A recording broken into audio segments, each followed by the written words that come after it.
Okay, hello everybody. My meeting is being streamed right now, and what we're going to talk about is Great Expectations, which I have started reading with Bo, and I want to review some of that with you. But first of all, let me try to share this on my other channel so that at least some people will know what's going on.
Okay, so Bo and I have started reading this Dover Thrift edition of Great Expectations.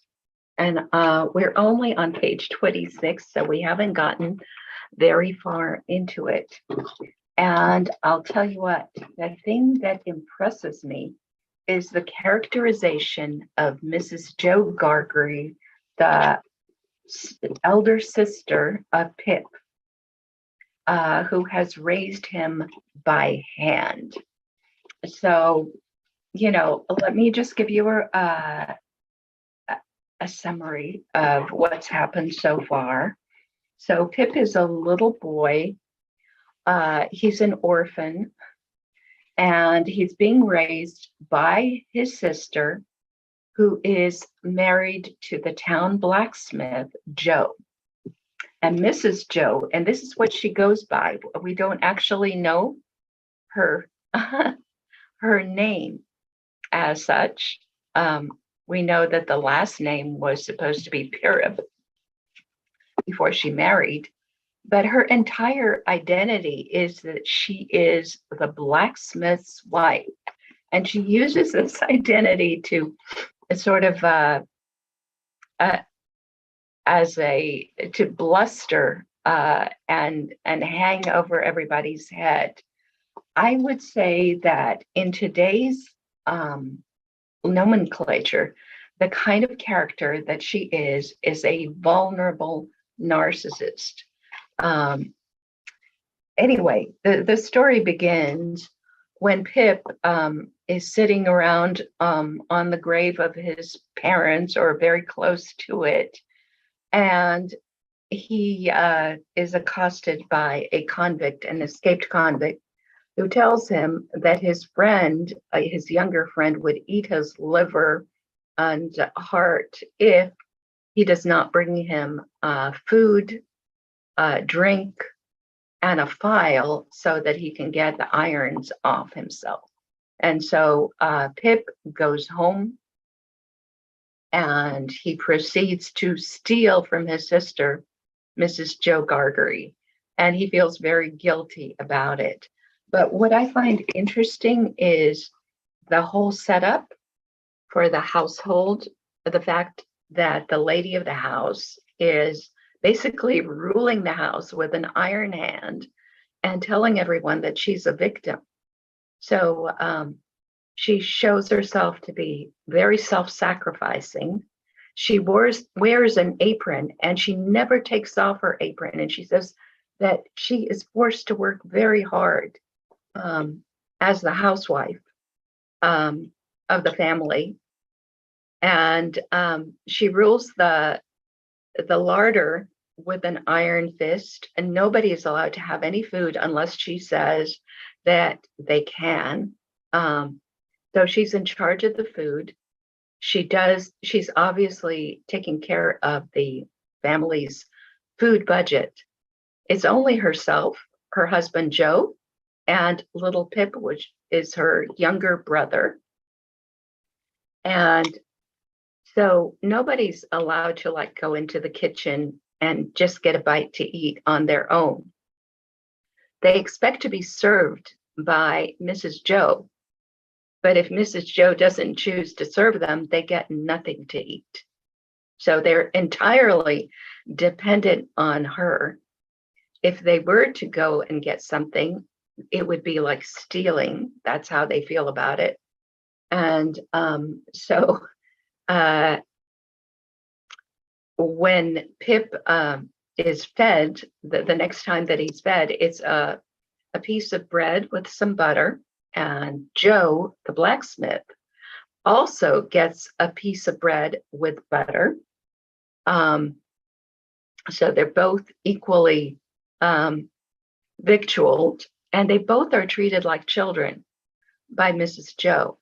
And they treat each other as, fellow sufferers. So Joe is not necessarily very bright, but he's a good person, and he tries to take care of Pip. So whenever he feels that Pip is not well taken care of, he tries to share with him food and drink and things of that sort. And so anyway, what Pip ends up doing is he puts his bread and butter down the leg of his pants, and in the night he steals some other food, including a pork pie that was held for the Christmas dinner, and some brandy, I believe. Anyway, some spirits, and also some other victuals, and he takes it out to the convict, and he encounters the other convict who has escaped, because there were two convicts escaped in the night, and the other one who met him, that had been described to him as the younger one who would eat his liver, runs away from him. He's so scared. And then he finds the one who had threatened him and forced him to bring these things to him.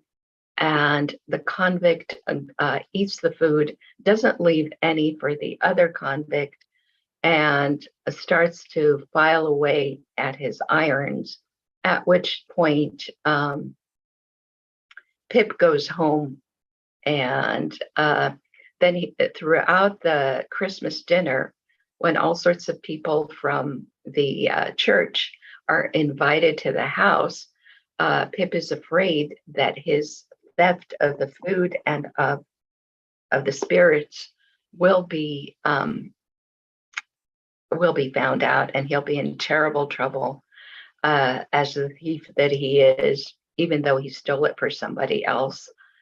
So it's kind of interesting. One of the things that Dickens does is he uses high legal language to describe things that happened.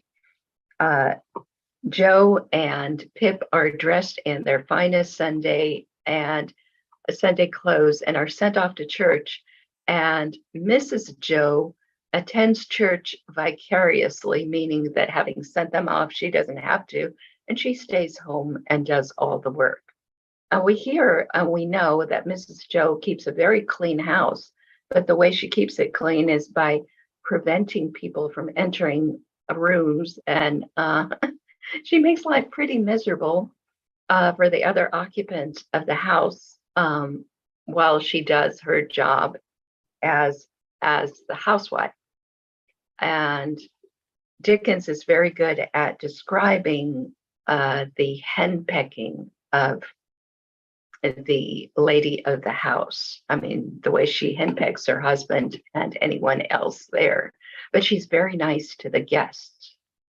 And while they're having their Christmas meal, and the house is open to guests, some of the military, the redcoats, some soldiers show up at the door with handcuffs. And at first, Pip is afraid that they've come to arrest him for stealing food from his own sister, from his own house, and giving it to the escaped convicts. But in fact, there's a problem with the handcuffs, and they need the town blacksmith to take care of it. And so Joe is asked to take care of, to repair the handcuffs. And while he's doing that, the soldiers are victualled. And what struck me there is that these soldiers are like police officers. There doesn't seem to be a difference between the military and the police in England at that time. And then they go off, and it's sort of like setting up a posse. They ask if anybody would like to join them in trying to find the escaped convicts. And Joe says he might, and he brings along Pip. And now Pip is very afraid that the convicts will think that he snitched on them, which he didn't, and that he led them to their hiding place, which he's not doing, but he's just going along with a posse that is out looking for the convicts. So this is where I am in the reading, and I can proceed to read you some more. But I think that so far, I am much less interested in Pip or in Joe or in the convicts, but I find Mrs. Joe to be a very interesting character. And I wonder what today's feminists think of that, because you can see that throughout history, regardless of the legal position of women, there have always been women who took charge and made life miserable for the rest of the household. Now that we were upon the dismal wilderness, where they little thought I had been within 8 or 9 hours, and had seen both men hiding, I considered for the first time with great dread, if we should come upon them, would my particular convicts suppose that it was I who had brought the soldiers there? He had asked me if I was a deceiving imp, and he said I should be a fierce young hound if I joined the hunt against him. Would he believe that I was both imp and hound in treacherous earnest, and had betrayed him? It was of no use asking myself this question now. There I was on Joe's back, and there was Joe beneath me, charging at the ditches like a hunter, and stimulating Mr. Wopsle not to tumble on his Roman nose and to keep up with us. The soldiers were in front of us, extending into a pretty wide line, with an interval between man and man. We were taking the course I had begun with, and from which I had diverged into the mist. Either the mist was not out again yet, or the wind had dispelled it. Under the low red glare of sunset, the beacon and the gibbet, and the mound of the battery, and the opposite shore of the river were plain, though all of a watery lead color. With my heart thumping like a blacksmith at Joe's broad shoulder, I looked all about for any sign of the convicts. I could see none. I could hear none. Mr. Wopsle had greatly alarmed me more than once by his blowing and hard breathing, but I knew the sounds by this time and could dissociate them from the object of pursuit. I got a dreadful start when I thought I heard the file still going, but it was only a sheep bell.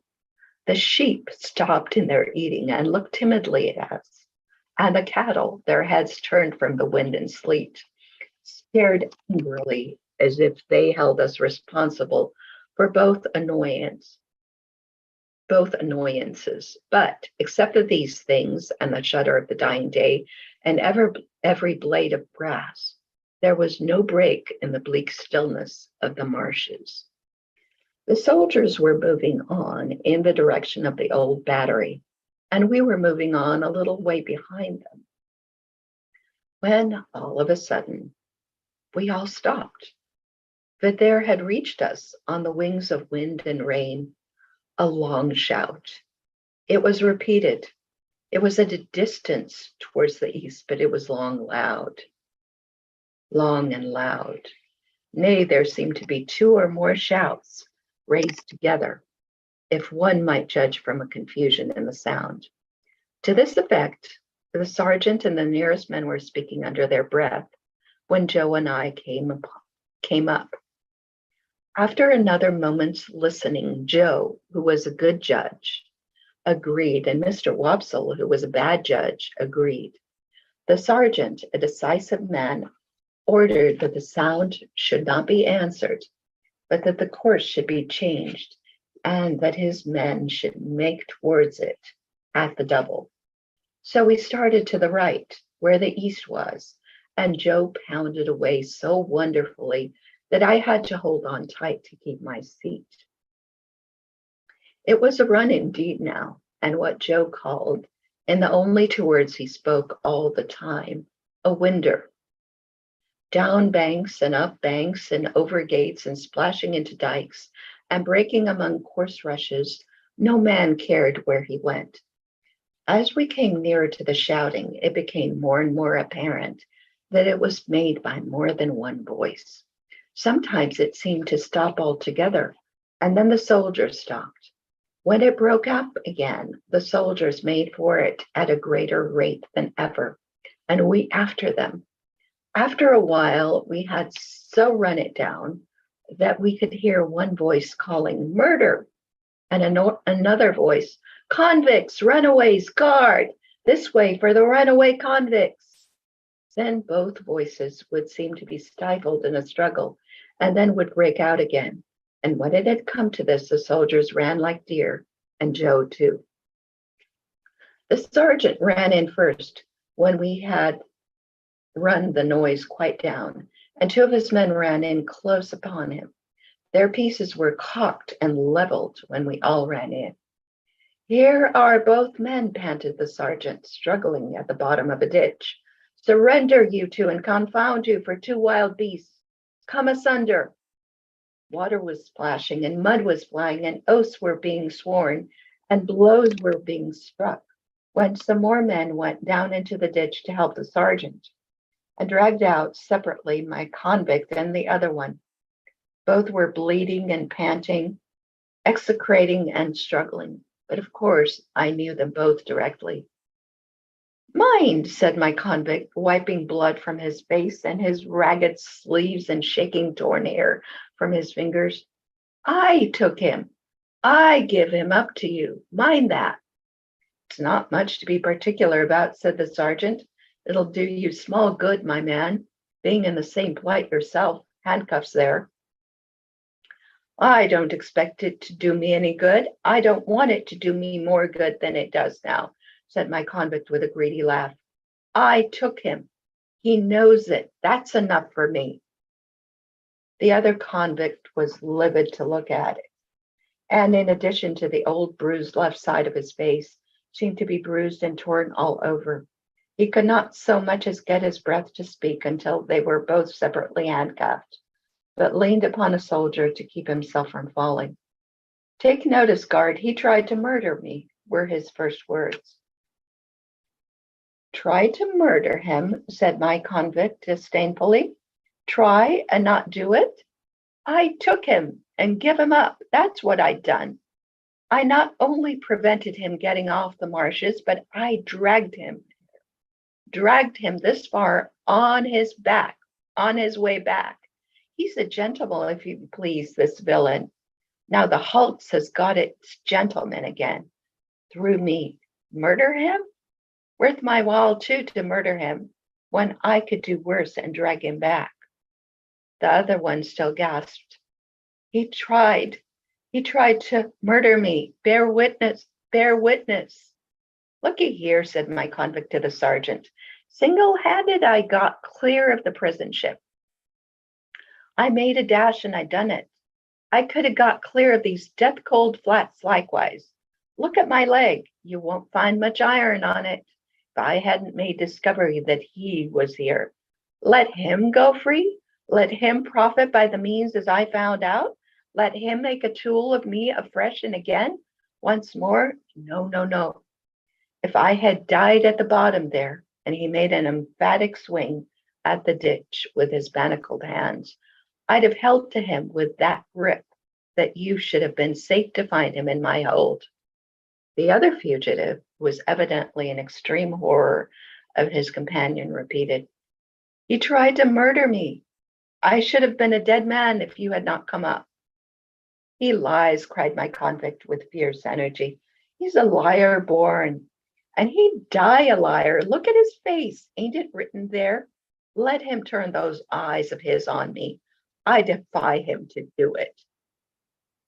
The other, with an effort at a scornful smile, which could not, however, collect the nervous working of his mouth into any set expression, looked at the soldiers, looked about at the marshes and at the sky, but certainly did not look at the speaker. Do you see him? Pursued my convict. Do you see what a villain he is? Do you see those groveling and wandering eyes? That's how he looked when we were tried together. He never looked at me. The other, always working and working his dry lips and turning his eyes restlessly about him far and near, did at last turn them for a moment on the speaker with the words, You are not much to look at, and with a half-taunting glance at the bound hands. At that point, my convict became so frantically exasperated that he would have rushed upon him, but for the interposition of the soldiers.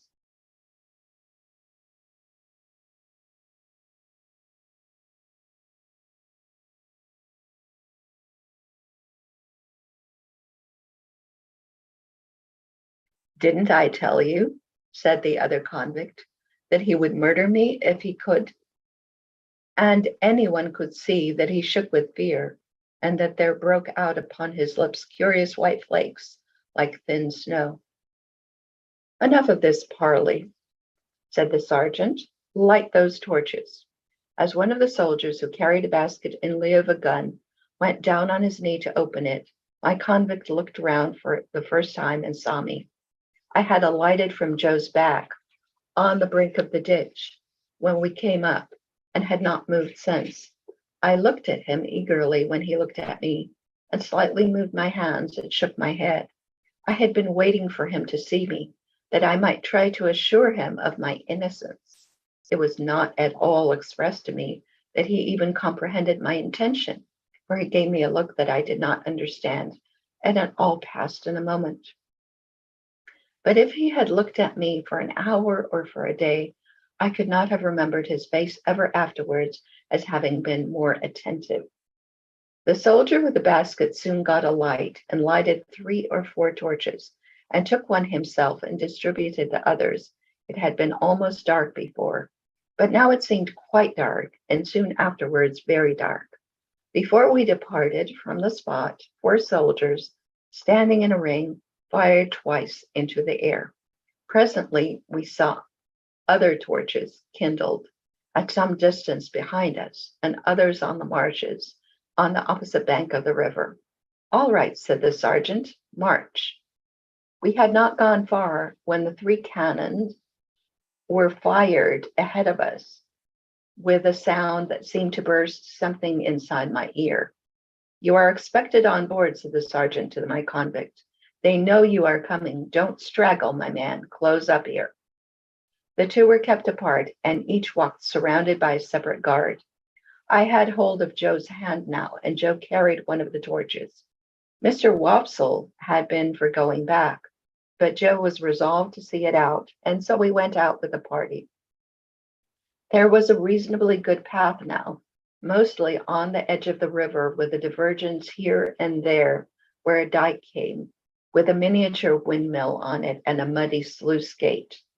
When I looked around, I could see the other lights coming in after us. The torches we carried dropped great blotches of fire upon the track, and I could see those too, lying smoking and flaring. I could see nothing else but the black darkness. Our lights warmed the air about us with their pitchy blaze, and the two prisoners seemed rather to like that, as they limped along in the midst of the muskets. We could not go fast because of their lameness, and they were so spent that 2 of the 3 times we had to halt while they rested. After an hour or so of this traveling, we came to a rough wooden hut and a landing place. There was a guard in the hut, and they challenged, and the sergeant answered. Then we went into the hut, where there was a smell of tobacco and whitewash, and a bright fire, and a lamp, and a stand of muskets, and a drum, and a low wooden bedstead, like an overgrown mangle without the machinery, capable of holding about a dozen soldiers at once. The 3 or 4 soldiers who lay upon it in their greatcoats were not much interested in us, but just lifted their heads and took a sleepy stare and then lay down again. The sergeant made some kind of report and some entry in a book, and then the convict, whom I called the other convict, was drafted off with his guard to go on board first. My convict never looked at me, except that once. While we stood in the hut, he stood before the fire, looking thoughtfully at it, and putting up his feet by turns upon the hob, and looking thoughtfully at them as if he pitied them for their recent adventures. Suddenly he turned to the sergeant and remarked, "I wish to say something respecting this escape. It may prevent some persons laying under suspicion a longer me."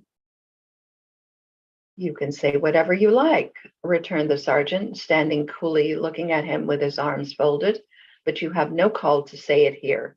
You'll have opportunity enough to say about it and hear it before it's done with, you know." "I know, but this is another pint, a separate matter. A man can't starve, at least I can't. I took some victuals up at the village over yonder, where the church stands, almost out on the marshes." "You mean stole," said the sergeant. "And I'll tell you where from the blacksmith's." "Hallo," said the sergeant, staring at Joe. "Hallo, Pip," said Joe, staring at me. "It was some broken victuals. That's what it was, and a dram of liquor and a pie." "Have you happened to miss any article as a pie, blacksmith?" asked the sergeant confidentially. "My wife did at the very moment when you came in. Don't you know, Pip?" So my convict, turning his eyes on Joe in a moody manner and without the least glance at me, "So you're the blacksmith, are you? Then I'm sorry to say I've eat your pie." "God knows you're welcome to it, so far as it was ever mine," returned Joe with a saving remembrance of Mrs. Joe. "We don't know what you have done, but we wouldn't have starved to death for it, poor miserable fellow creature. Would us, Pip?" The something that I had noticed before clicked in the man's throat again, and he turned his back. The boat had returned, and his guard were ready, so we followed him to the landing place, made of rough stakes and stones, and saw him put into the boat, which was rowed by a crew of convicts like himself. No one seemed surprised to see him, or interested in seeing him, or glad to see him, or sorry to see him, or spoke a word, except that somebody in the boat growled as if to dogs, "Give way, you," which was the signal for the dip of the oars. By the light of the torches, we saw the black hulk lying out a little way from the mud of the shore like a wicked Noah's Ark, cribbed and barred and moored by massive rusty chains. The prison ship seemed in my young eyes to be ironed like prisoners. We saw the boat go alongside, and we saw him taken up the side and disappear. Then the ends of the torches were flung hissing into the water and went out as if it were all over with him. And that is the end of the chapter. This chapter that I read was chapter 5. And I was expecting a guest, but I have not seen or heard from him. So I think our guest is not coming. But the most remarkable thing, I think, about this reading is that Joe, the blacksmith, does not feel that he owns the food in his own house. I think that's the most remarkable part of this reading from Charles Dickens' Great Expectations. And we'll do another reading very soon. So thank you for your attention.